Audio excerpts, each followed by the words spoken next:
चल रहा है, महादेव की कृपा है। महादेव कृपा है। ब्रह्म का जो स्वरूप है वो है क्या, मतलब साकार में भी है और निराकार में भी है? दोनों में, क्योंकि वही तो है। या तो आप वो बोलोगे ना कि सिर्फ वही एग्जिस्ट करता है हर जगह, हर चीज में, वो निराकार हो चाहे साकार हो। साकार में जब आता है तो हम उसको शक्ति बोल सकते हैं, निराकार में जब आएगा तो शिव बोल सकते हैं। अच्छा, तो जो निराकार हैं वो शिव हैं। शिव तो निराकार ही शून्य है ना। तो ये महाराज जी शून्य है क्या, मतलब आपसे हमारी पिछली बातचीत में भी आपने शून्य का बहुत जिक्र किया है, शून्य को लेकर थोड़ा सा हमको बताइए। शून्य मतलब कि जैसे अभी मैं देख रहा हूँ तो मैं पूरा ड्रामा खेल रहा हूँ, बट कहीं ना कहीं मैं अंदर बिल्कुल शून्य में बैठा हूँ यार, मेरे को कोई मतलब नहीं है। शून्य और एक, ये चर्चा आपसे बहुत मतलब आम हो गया, तो ये शून्य और एक, इसके बारे में थोड़ा सा बताइए विस्तृत रूप से। वैसे तो शून्य एक और इन्फिनिटी एक ही है मतलब एक ही कॉन्सेप्ट है। वो तीनों की तीनों मतलब ये मानो कि ट्राइड में डिफाइंड कॉन्सेप्ट है। कोई दो डिफाइन करके आप तीसरे पे भी राजी हो सकते हो, ऐसे हो वो आपस में रिलेशनशिप के हिसाब से है। जैसे तुमने वन बता बोल दिया और इन्फिनिटी बोल दिया तो जीरो अपने आप ही समझ में आ जाएगा कि जीरो क्या होगा। अच्छा, और ऐसे जीरो और वन बोल दिया तो फिर इन्फिनिटी समझ में आ जाएगा क्या होता है। कि विज्ञान जो है वो बाहर से देखता है, अध्यात्म अंदर से देखता है, जस्ट अपोजिट है। अपोजिट है। आगे कौन है? आगे पीछे की बात नहीं है ना, सत्य कौन है। सत्य कौन है? सत्य तो आध्यात्मिकता ही है, अंदर से ही देखना पड़ेगा। क्योंकि देखने वाला कौन है, तुम ये क्यों भूल जाते हो कि तुम एक देखने वाली चेतना हो। कि तुम अपने जिस इंस्ट्रूमेंट के अंदर तुम बैठे हुए हो तुम उस इंस्ट्रूमेंट के थ्रू ही देख रहे हो। तो पहले उस इंस्ट्रूमेंट की यदि एजम्पशन ही ना समझो तुम, ठीक है, जैसे इस माइक है, इस माइक की आप एजम्पशन ही ना समझो कि मुझे इतनी पास इसको रखना पड़ेगा, इसमें इतनी डेसिबल साउंड आती है, इतनी नहीं आ सकती, तो आप उसको यूज कैसे करोगे बढ़िया से। बाहर बाहर से एनालाइज करने से नहीं होगा ना, अंदर से उसको समझना पड़ेगा। तो अंदर से जो समझता है, इसीलिए तो वो साइंस जो है ये मेंटल हेल्थ ये सब इशू क्यों नहीं सोल्व कर पा रही है। ज़्यादा ज़्यादा वो नंब कर देते हैं साइकोलॉजिकल सब क्या, क्योंकि वो अंदर वाला इशू है, वो सब्जेक्टिव वजह से प्रॉब्लम हो रही है, ऑब्जेक्टिव प्रॉब्लम नहीं है। ऑब्जेक्टिव प्रॉब्लम सोल्व कर भी दी तो भी वो एक्चुअल में वैसे सोल्व नहीं होगी, वो तो इंसान का कॉन्स्टिट्यूशन ही चेंज हो जाएगा, पागल हो जाएगा इन्हें वो। मान लो मैं आपकी मेमोरी आध्यात्मिकता के थ्रू ध्यान करके अपने आप को बदल रहा हूँ, है ना, जो भी नेगेटिव फीलिंग थी उसको ट्रांसम्यूट कर रहा हूँ ध्यान कर करके कि हाँ नहीं नहीं जैसे भी तरीका है मेरा, राम नाम लट के साधना करके, या उसको मैं दूसरे तरीके से ट्रांसम्यूट कर रहा हूँ। तो महाराज जी आपने एक किताब भी लिखने की बात कही, कल की बुक हाँ, कल की वो का लिख लिए हैं कि चल रही है? चल रही है ना भाई वो। अच्छा। अभी मैं ऐसे ही कर रहा हूँ ना, जैसे जैसे मुझे पता चलता है ना कि हाँ इस टाइप के क्वेश्चन आ सकते हैं, ये भी फील्ड ऑफ नॉलेज है, तो उसके हिसाब से फिर मैं उसको लिंक करके डाल देता हूँ। अच्छा, जो वेद पुराण में या जो अपने ग्रंथों में जो कल्कि के अवतार का जिक्र हुआ है, उसमें आप अपने आप को कहाँ फिट पाते हैं? नहीं नहीं वो बाद में देख लेंगे, वैसे तो मैंने नाम बोल ही दिया है, वो तो कहानी में एंट्री तो डाल ही दिया है। ठीक है, अभी उसको वापस से विंड बैक कर लेते हैं, काम पे ध्यान देते हैं। हाँ। काम हो गया तो नाम अपने आप हो जाता है। आपने कुछ स्पेल्स मंत्र की भी बात कही थी कि उससे चीज़ों को कंट्रोल किया जा सकता है, मैं आपके रील देख रहा था उसमें, तो क्या है वो स्पेल्स, क्या है और क्या ऐसा हो सकता है? सब होता है ना यार, आग बोल के बारिश कैसे कराते थे। कितनी सारी चीजें कराते थे, हाँ, सब होता है ना बोलो। उसके बारे में थोड़ा बताइए। नहीं नहीं वो वैसे है ना, वो ऊर्जा ही तो है वो बोलना। अभी जैसे क्लाउड सीडिंग में क्या करते हो, कहीं ना कहीं वो उस ऊर्जा को ही तो हिलाते हैं। तो क्या मैं उस ऊर्जा को यहाँ से बोलने से हिला सकता हूँ? क्या मैं उस क्लाउड की यहाँ पे जो मैं बोल रहा हूँ, क्या मेरी आवाज़ की जो ध्वनि है, जो एनर्जी है जो वेव फॉर्म में जाएगी, वो उससे कनेक्ट होकर उसको हिला सकती है? वो कनेक्शन ढूंढना है ना। आपने कई सारी भविष्यवाणी भी की है, उसके बारे में बताइए थोड़ा। नहीं नहीं वो सब तो ठीक है, वो सारे बता रखा है ना भविष्यवाणी, ये सब के बारे में तो इंस्टाग्राम पे है ही वो सब तो। कुछ एक बताइए महाराज जी जो सच हुई हो, एक बताइए। नहीं नहीं संदेश नहीं है, तो मैं तो पूरे टाइम पे ही कर रहा हूँ ना उसी को मैनिफेस्ट, मतलब बार बार अच्छा, लगातार वो चल रहा है? टाइमलाइन बनाते जाता हूँ ना, मुझे तो टाइमलाइन के हिसाब से दिखती है ज़िंदगी कि अच्छा मैं स्टोरी लाइन में चला गया, अच्छा अभी ये कर रहा हूँ, अच्छा इसको हटा हुआ वो चला, ये कैरेक्टर अंदर आया है, ये न्यूज़ वाला, अच्छा इसको ठीक है इसको कहाँ पे रखो, अच्छा इस कैरेक्टर को यहाँ पे रखना है, हाँ। तुम तो कहानी की तरह ही देखते हो, स्वप्न की तरह कि अच्छा ऐसे ऐसे चल रही है। बागेश्वर बाबा को जानते हैं आप? हाँ बागेश्वर बाबा को, हाँ हाँ। उनके पास भी बहुत चीज़ें बताते हैं, कौन सी सिद्धि है? हम वो तो पता नहीं क्या सिद्धि है, मतलब होगा, सिद्धियाँ तो बहुत सारी है ना। संभव है? सिद्धि तो सब संभव है, बताया तो मैंने आपको इतनी सारी चीजें। नहीं, उनके लेकर कई स्पिरिचुअलिटी के अंदर जो आप सोच सकते हो सब संभव है। आप जो वीडियो देख रहे थे ये एक आईटीएन वाले बाबा की है, लेकिन बार बार मैं आईटीएन बाबा के बारे में क्यों बता रहा हूँ, क्यों लोगों को उसमें समझा रहा हूँ कि आईटीएन बाबा जो एक बाबा बने इसका कहानी क्या है।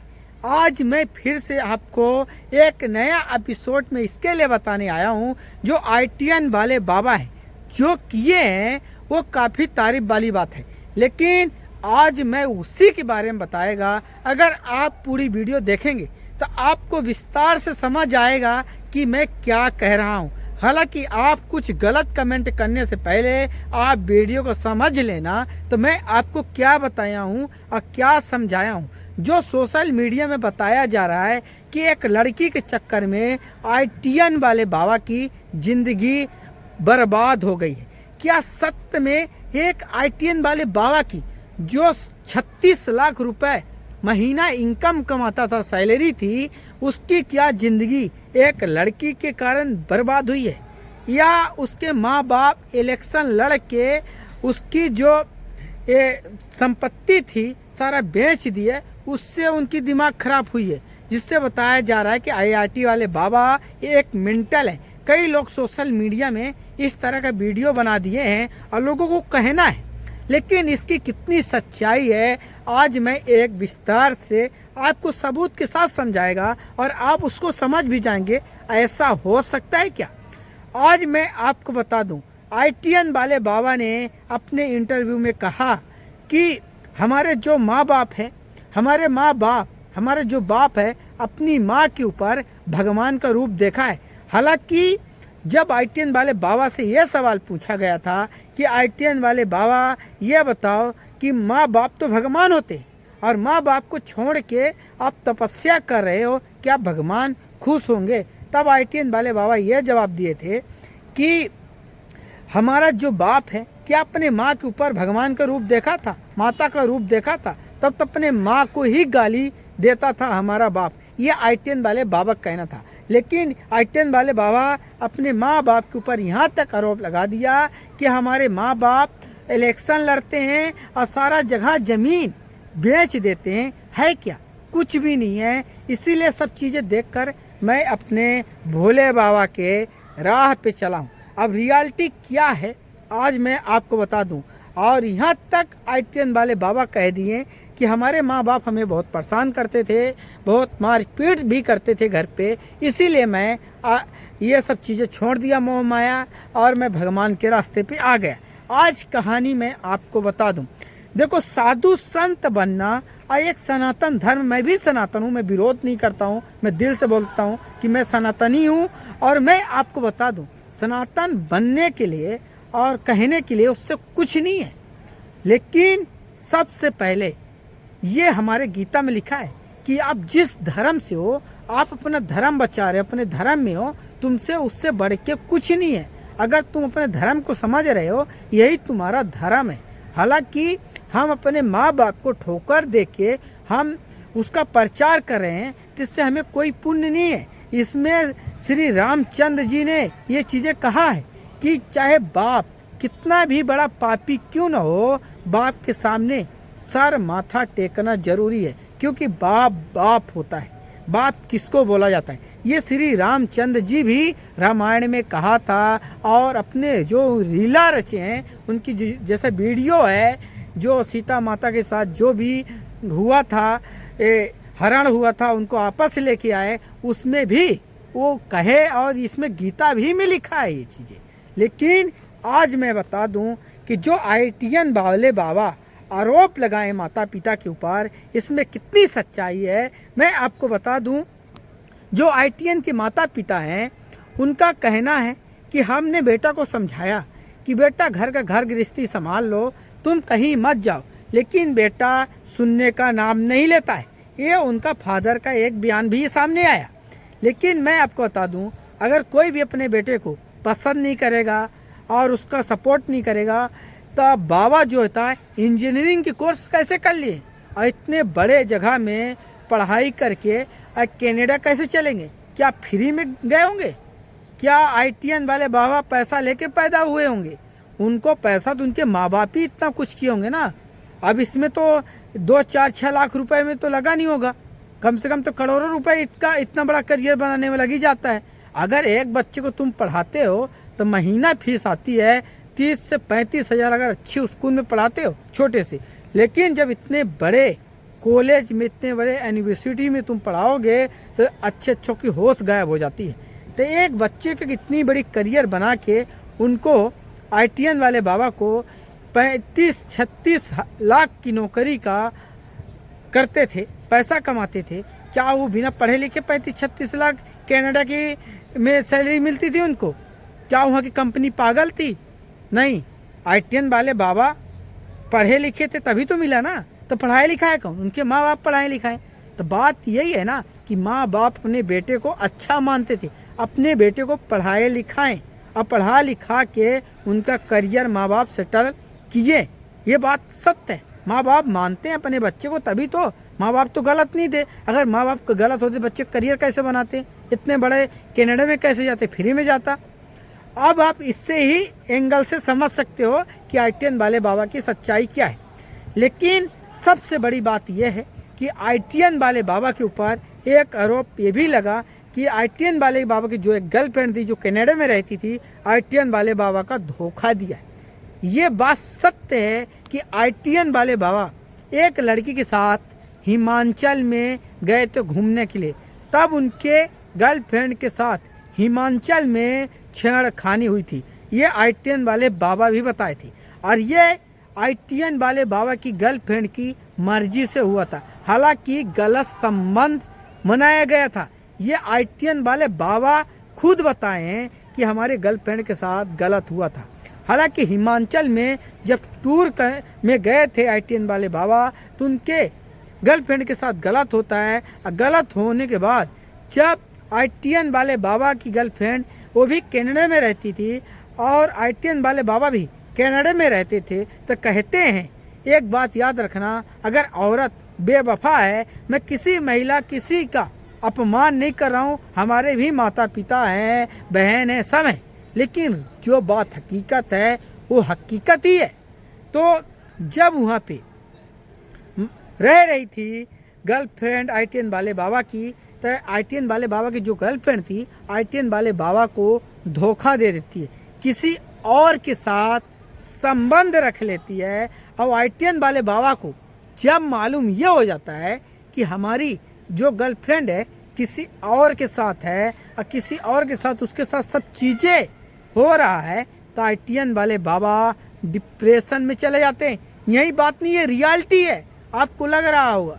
और जब डिप्रेशन में चले जाते हैं तो आईटीएन वाले बाबा समझाने की कोशिश करते हैं, लेकिन जिसके साथ गई आईटीएन वाले बाबा भी से बेहतर था वो। हालांकि पैसा प्रॉपर्टी सब था उसके पास, इसीलिए आईटीएन वाले बाबा को धोखा दे देती है और दूसरे के साथ चली जाती है। अब आईटीएन वाले बाबा मर्द का तो सच्चा प्यार, और मर्द जिसको प्यार करता है तो जी जान से प्यार करता है। अगर मर्द हकीकत में प्यार करता है तो औरत जैसी भी हो उसको समझाएगा, कभी छोड़ेगा नहीं। और औरत एक बार बेवफा हो गई तो अपने बाप भी का नहीं सुनती है, वो किसी के साथ भी चल जाएगा। क्योंकि अगर आदमी अगर चोरी करता है इंसान तो उसका चोरी में ही इंटरेस्ट होता है और वो चोरी करके ही सपना देखता रहता है। अगर आप कोई प्लेटफॉर्म में काम करते हो तो आपको लगेगा मैं इसमें ज़्यादा दिन काम करेगा, ज़्यादा पैसा कमा लेगा, लेकिन ऐसे चोरी के भी लोगों को सिस्टम होता है, अगर इतना चोरी करूंगा आगे इतना चोरी करूंगा जितना कमा लेगा, ऐसा इनका भी आदत हो जाती है। तो बेवफा औरत होने के बाद कभी भी नहीं सुनती। आईटीएन वाले बाबा के साथ भी हुआ है और आईटीएन वाले बाबा इससे कुछ समझ पाते, आईटीएन वाले बाबा कुछ समझ नहीं पाए, उससे पहले ही आईटीएन वाले बाबा को लड़की धोखा दे देती है। आईटीएन वाले बाबा समझाते हैं लेकिन लड़की नहीं समझती है। लड़की धोखा देने के बाद उसके साथ रहने लगती है रूम पे, और आईटीएन वाले बाबा डिप्रेशन में वहाँ से भारत आते हैं। और भारत आने के बाद रामायण गीता पढ़ते हैं और पढ़ने के बाद बाप बोलता है कि बेटा घर से कहाँ जा रहे हो, ये सब क्या अपना भेष बदल लिए हो, घर का घर गृहस्थी संभालो। लेकिन आईटीएन वाले बाबा नहीं सुने और आईटीएन वाले बाबा सन्यास ले लिए। तो एक लड़की आईटीएन वाले बाबा की जिंदगी बर्बाद किया है, ये आप याद रखें। आपको मैं बार बार कहता हूँ, करियर बनाओ, भविष्य बनाओ, कमाओ, अपने माँ बाप को खिलाओ, अपने माँ बाप के साथ रहो। आज का प्यार एक के लिए नहीं होता है। कुमारी लड़की ना हमारी ना तुम्हारी, याद रखना, कुमारी लड़की किसी का नहीं होती है। हालांकि हर लड़की एक जैसी नहीं होती है, लेकिन ये भी मत सोचो कि हमारी जो गर्लफ्रेंड है वो जो तो लाखों में एक ही है, हर किसी की जैसी नहीं है। हो सकता है उसमें से एक फीस वो भी हो। ऐसे मैं आपको बता रहा हूँ, मैं किसी का विरोध नहीं करता हूँ, किसी का बहन बेटी का बेइज्जती नहीं कर रहा हूँ, लेकिन आज दुनिया में यही चल रहा है। अगर दुनिया में कोई मर्डर हो जाता, किसी को मार देते, तो लोग कहते हैं आधा लव जिहाद कर दिया, मार दिया। अब जिसके साथ तुम 4 साल 5 साल रिलेशन वक्त बिताओगे और उसके साथ फीलिंग के साथ खेलोगे और फिर वो उसको छोड़ दोगे, दूसरों के साथ जाओगे, तो ये करेगा ही, क्योंकि आदमी का संतुलन बिगड़ जाता है, कोई भी हो। तो ऐसी आईटीएन वाले बाबा है जो अपने माँ बाप के ऊपर गलत आरोप लगा दिए हैं और लड़की के चक्कर में बर्बाद। इतना बड़ा करियर आप सोच सकते हो, महीना में करोड़ों रुपए कमाते थे। जो बंदा बता रहा है कि माँ बाप सारी प्रॉपर्टी बेच दिया इसलिए मैं ऐसे बन गए, जिसकी महीना में सैलरी 36 लाख रुपए हो, वो एक साल में जो है 3 करोड़ से ज्यादा कमाएगा। एक साल में 3 करोड़ से ज्यादा कमाएगा। तो 2 साल के अंदर तू बहुत महल खड़ा कर सकता था। आप सोच सकते हो 2 साल कमा के अपना खुद का मकान खड़ा कर सकता, खुद को प्रॉपर्टी बड़ी बड़ी खड़ी कर सकता था ना 2-3 साल के अंदर। क्यों नहीं किया? उसको लड़की बर्बाद कर दिया। बात यही आप लोग समझते नहीं है। आप सोचते नहीं माँ बाप बुरे होंगे, ऐसे होंगे, ऐसा कुछ नहीं है। तो आज की डेट में पढ़ो लिखो, करियर बनाओ और बिजनेस करो, नौकरी करो, लेकिन किसी के प्यार के चक्कर में अगर पड़ोगे तो लड़की वो है, तुमसे बेहतर मिलेगा ना। तुम्हारा प्यार, तुम कितने दिन प्यार किए हो वो नहीं देखेगा, तुम्हें लात मार के ठोकर करके और वो हाथ पकड़ के दूसरे के साथ चला जाएगा और तुम जिंदगी भर रोते रहोगे। और यही तुम सोचते हो, यही करना चाह रहे हो तुम, और तुम्हें ऐसे लगता है कि नहीं ये बकवास है। बकवास है तो आप करो प्यार, और आपको प्यार में ही मिलेगा, जिंदगी में धोखा ही। क्योंकि आज के डेट में प्यार लव, बड़े बड़े hero heroine cricketer India team में आप देख रहे हैं कितने लोगों की तलाक हो गया है, करोड़ोंपति की। तो तुम्हारी क्या औकात है 15-20 हज़ार 25 हज़ार रुपये कमाने वालों की? तो बात ये है, लड़की एक का नहीं होती है, लड़की का माइंड चेंज होता रहता है। जैसे घड़ी चेंज होती है उसका ऐसे दिमाग चेंज होता रहता है। उनको लग्जरी लाइफ चाहिए, और लग्जरी लाइफ अपना किडनी बेच के तो दोगे नहीं, जितना कमाओगे उतने ही खुश रखने के लिए कोशिश करोगे। तो बात यही है। तो वीडियो को लाइक, चैनल को सब्सक्राइब करना कि जो लोगों तक वीडियो मेरी जाएगी और लोग इससे जागरूकता रहेंगे कि बंदा हकीकत में बोल रहा है।